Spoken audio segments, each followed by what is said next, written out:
Hiya, I'm Katona Rose, and this is Just the Facts Ma'am. Just the Facts Ma'am is a quote that comes from an old TV show, long before your time, long before my time, called Dragnet. And it was sort of a procedural, cop, detective type show, and one of the investigators would question witnesses. And if they sort of did prattle on or get a little bit too outside the realm of what he was asking, he would stop them with Just the Facts Ma'am. I'm hoping Just the Facts Ma'am turns into a place where I can talk to you guys about questions that you have and answer any kind of things that are of interest or hot topics of the moment. I'm pretty open. I won't say it's an ask me anything, but it's pretty darn close. So if you have things in your mind and you're like, oh, I wonder how, or I wonder why, or whatever, throw it at me. Let's see what we can come up with together. Just the facts. Because I haven't actually released a video yet, I'm still working on editing. I thought this one might make sense to kind of preempt some of the questions that may come out. I really want to focus on my name, where it comes from, and also the branding and things like that I'm doing to make the channel feel just a little bit more well-rounded. In my real life, in the real world, I'm a marketer. I love my job. I love the place that I work for. I love what I do. I go to work all the time, so happy to be there. And I realize how privileged I am to have that. Kind of means that I have a cool range of skills that translate well into stuff like this.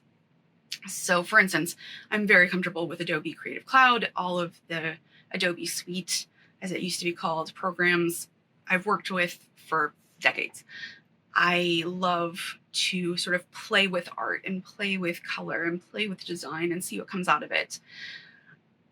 A million years ago, I used to work for a real estate agency, and there were like 150 agents, all with different styles, all with different branding, and I had to accommodate all of them. And it was such a great way for me to sort of narrow down my skills and really learn how to be flexible and change outside of what my particular feelings are towards color and fonts and, you know, all of the rest of that.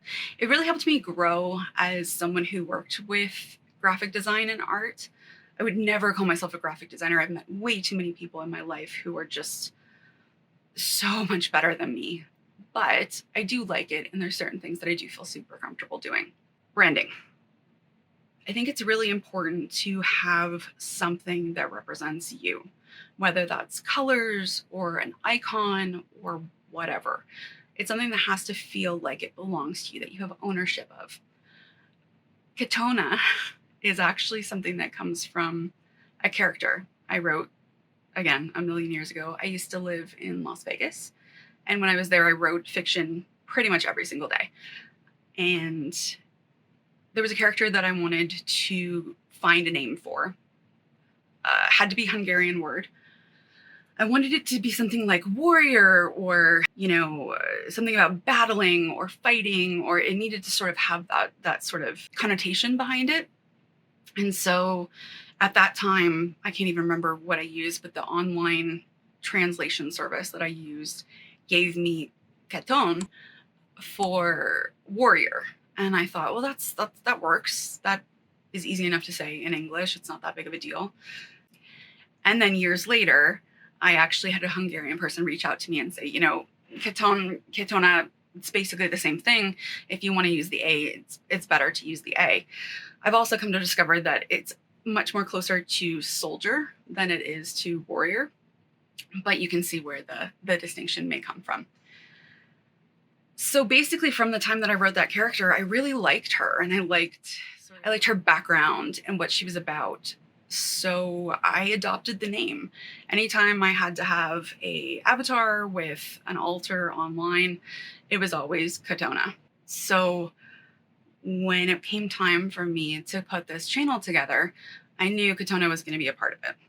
Unfortunately, it was already taken as a Gmail account, and I really wanted to have something that could sort of mesh across various locations so that I wasn't having to remember, you know, Katona this many numbers, Katona that many numbers. Because I have the Alaskan Klee-Klai, and because I knew that Whimsy was probably going to be part of my streams, I thought about doing Katona Kai for a while.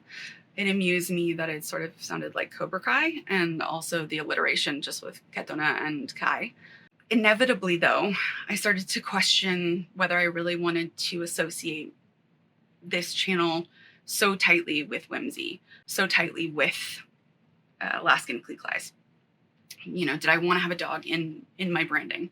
I don't know. That's a lot of drawing, again, for someone who isn't necessarily an artist or a graphic designer, but someone who's kind of come to it more organically.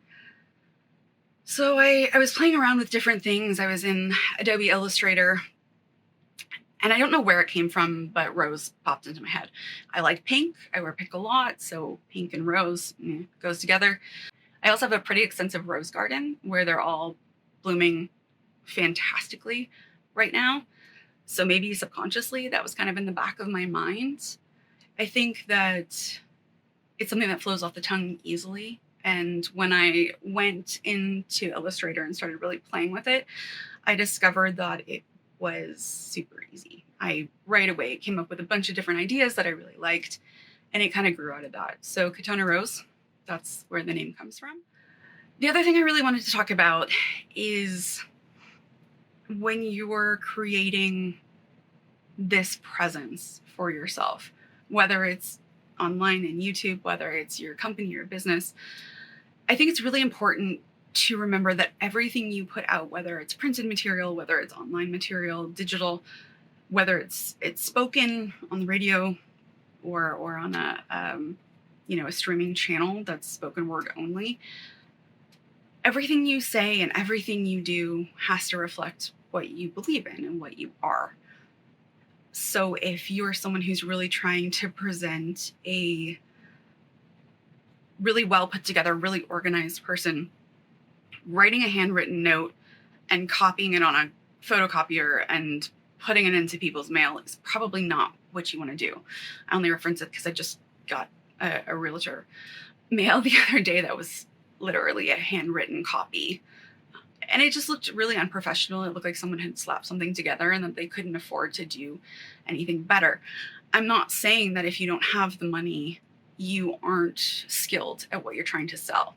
I am saying that you have to recognize the appearance versus the other real estate agent postcards that I got in the mail at the same time, which were much more well done and just looked like they knew what they were doing and that I could have confidence if I wanted to hire them to sell my house.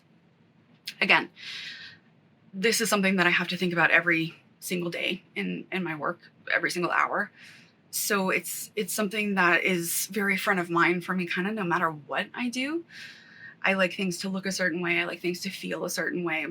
I couldn't find a controller that I liked over the bad times. And because I was playing on my PC so much, and because some of the games were really more made for a controller versus keystrokes and mouse, I wanted to find something cool and fun and something that I would look at and smile. I couldn't find what I wanted. I searched eBay, I searched all kind of third-party sellers, and I just wasn't finding what I was looking for. So I got a super cheap controller, just a black one, wired, nothing too exciting, in the style of Xbox. And I started looking up how to take them apart and paint them. And that's what I ended up doing. So this is my made one that I did for myself. And it makes me happy and I look at it and it's exactly what I wanted. That's kind of my point. I'm always going to be that person that sort of does a little bit more so that it feels and looks how I want it to feel and look. So when I knew I was going to put this channel together, I knew I was going to need a brand. I knew that I wanted music that was associated with the brand. I knew that I wanted to have a blog that was associated with the brand because I feel a lot more confident writing than I do speaking, as I'm sure you could tell from the video. There we go. There were just things that I wanted to make sure I hit, these points that I wanted to make sure that I got.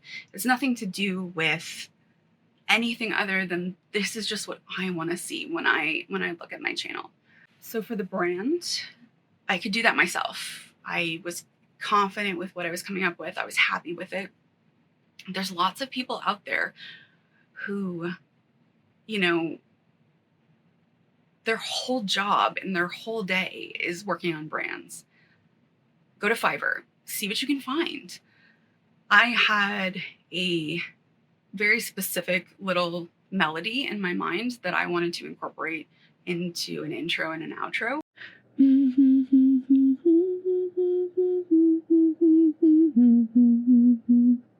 But I knew it was going to take me so long to pull together the knowledge that I needed to make the music sound the way that I wanted it to sound. So I went to Fiverr.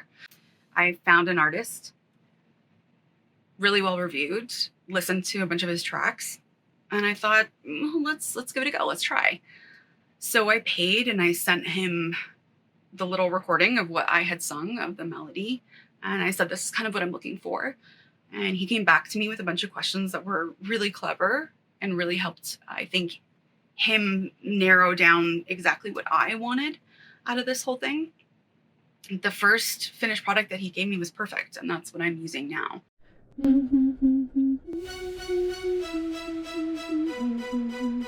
So I think that's a really good example of sometimes you just pay people. Artists should be paid. I really do believe that. I believe that being an artist is no different than being a, mason or a carpenter, being a lawyer, being a police officer, being a firefighter. I think all of these things are so skilled in their own ways, and everybody should be paid appropriately for them and not treated like they are less because it is an art versus a labor skill or a super white collar position. It's one of those things. I grew up around artistic people, and it's important to me that we recognize that that skill, that labor, has a cost associated with it.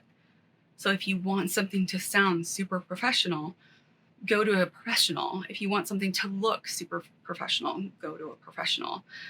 If you're somebody who can sit down and watch YouTube videos and learn and likes it, go for it. You may discover a new skill that you can go on to sell. But don't think that just because you can throw something together with clip art that it's going to have the same effect or that it's going to have the same resonance with people. Okay, enough of that. I really wanted to do this video also because I felt my intro video was so rambling and a bit, well, I was scared. I was scared doing the video. It was the first time I'd ever talked in front of a camera without anyone behind it. And it was a weird experience. I really thought about going back and refilming it, but I just didn't think that would be very genuine. And I don't want that for this channel. I don't want to be artificial and completely contrived. I want to come out and be myself and share my experience with you guys and hopefully get you to share your experiences with me. It was funny to edit and to see how many times crept into my speech, to see, shaking and wiggling on the chair because I was uncomfortable, to see certain things that you maybe didn't even notice. But to me, it was like, oh my God, look at how scared I am. Doing things that are scary is sometimes really good. And I'm not thrilled at how it turned out, but I also feel like it's pretty honest. And I also feel like it's a really good beginner first video because it is flawed. And there is so much I would do differently if I could go back and do it again. I think that's good. I think for our first Just the Facts Ma'am, I hope that as the channel grows and as more and more of these videos come out, more questions come up, I hope that you find something to interact with, that you have an interest with. And I hope that, we can find some answers to some questions together. I think it's a cool way to sort of talk outside your comfort zone, to not get stuck in this echo chamber of people who know you and who love you and who just say all the same things you do. Let's stretch ourselves. Let's try to imagine how other people have gotten to the point that they are in their lives and figure out why someone's opinion might differ so drastically from your own.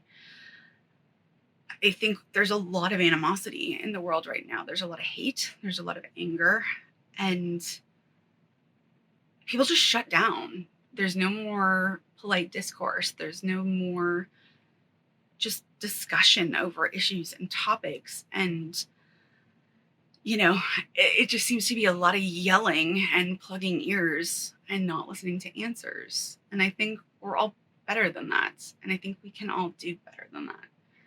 So I really appreciate you hanging out with me today. This has been Just the Facts, ma'am. I hope to see you next time. If you're into it, please like and subscribe, and I'll see you in the next one.